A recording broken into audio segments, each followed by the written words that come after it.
So if you're taking out knots when their fur or hair is very long, you're going to want one of these mat buster combs. I think this is the all-one system mat buster comb. Um, anyway, it's big fat tines is all it is, and it goes through the coat really good. Now her coat's been combed for show today, so there are no mats. But if there was a mat and it would stop, it breaks it up into smaller mats so that you can use it something smaller to even get out, all the way. But for mats, in the most part, we'll probably be able to find ones here somewhere. Let me find one. The best thing to remember is a mat or any hair should be damp when combed, not comb dry. The hair is more elastic when it's wet. It will stretch instead of break. So we're just looking for a mat now. There's not going to be one. Unfortunately, maybe on our feet we might find one. Hey, baby girl, let us find something. Can we find something? That's kind of like one. It's just, no, it's already came out. Let's see. Anyway, let's say we found a mat and it was right here and the comb won't go through. So what you want to do is just separate that and pick it up and hold the hair behind so that it doesn't pull on the dog when you pull, but it pulls on you. So you're holding this really tight and you'll start combing and it'll stop. So you start from the back, it'll stop. Well, the easiest thing is to start from the end and comb a little at a time until you just can't get any more. If it's stuck there, there's a mat. And then turn your comb into it. Like one tine is really all we're using is the end. Or even a rat tail comb, you can just pick at it this way. The same as this big comb is. So it's got huge teeth just to pick apart a mat. This is really good for a full coat, but she doesn't have that yet. So anyway, you would comb and it would stop, and you would just start doing this one at a time, and it really just unwads that.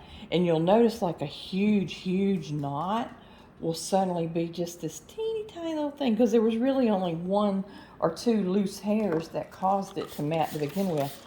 All of it wasn't a mat. They don't have to lose all that hair. See if we can find something on her real quick though. Hold on. We can probably find something. She's shedding her puppy coat, so chances are she's matting every day because of that. Means the under fur, the undercoat, which is really fine under there, is shedding out. The puppy coat's coming out, and the adult coat is getting tangled up with it, and it causes these mats. So let's see if we can find something. There's kind of like something here. It's just not working, so I'll grab it, and on her it's just going to come right out because there's not really a mat. But if there was one, we would just start doing this and let it go. And another thing is when you're combing the hair, for a show coat, you want to comb down. A lot of people will comb, and at the end they have this habit of flipping up, and this will shred the ends of the hair when you do that and cause split ends. And you'll see these beautiful dogs with all this like ratty look around their hair, and it won't be smooth. But her coat's going to be gorgeous and smooth when it's long, because we comb all the way to the end, like at the very end of that hair, before we move our wrist. So even when we just comb normal, always wet, comb straight out. And another thing good to do for a Lhasa is to line comb, and that just means making a line and combing, making a line and combing. And really I do this the other way by pushing everything up. We might find something underneath here, because sometimes under that leg you'll find something. We're going to comb here, make a line and comb that, make a line and comb that.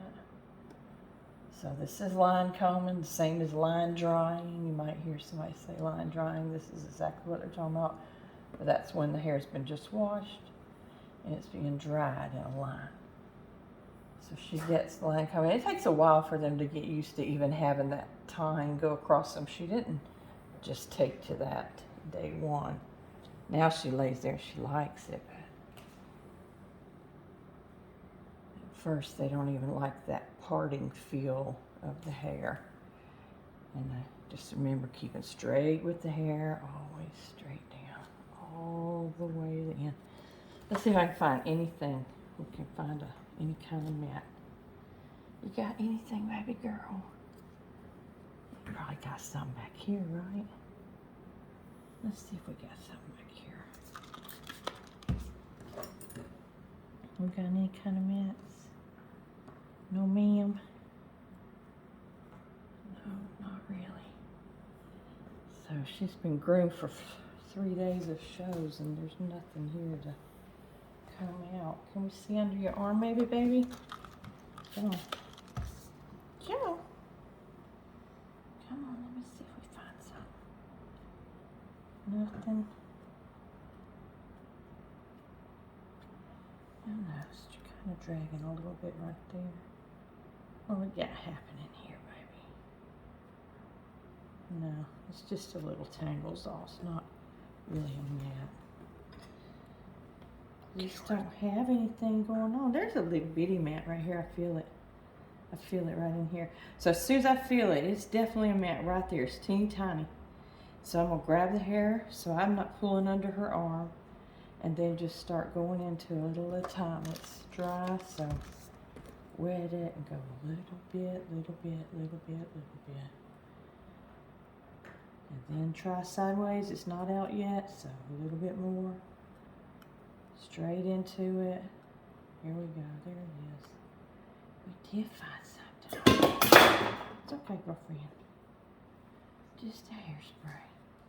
We did find something under that arm. And now it's completely out. I can feel her bone and the hair going all the way down. So that whole mat was just this little bitty. We're ending soon. Little bitty touch of hair. Well, can't even see it. That's it. That's that little mat we just got out. But anyway, that's how turning your comb into it. Or using the pick end. Or when they have a big, full, thick coat, you're going to need something like this to do it. And it just breaks it down to smaller mats, and then you can use a regular comb. That's it. Thank you.